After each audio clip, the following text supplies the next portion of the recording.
You can be surrounded by people and still feel completely empty.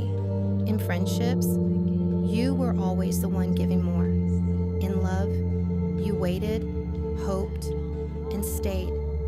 You showed up, but still felt unseen. In family, you carried more than your share.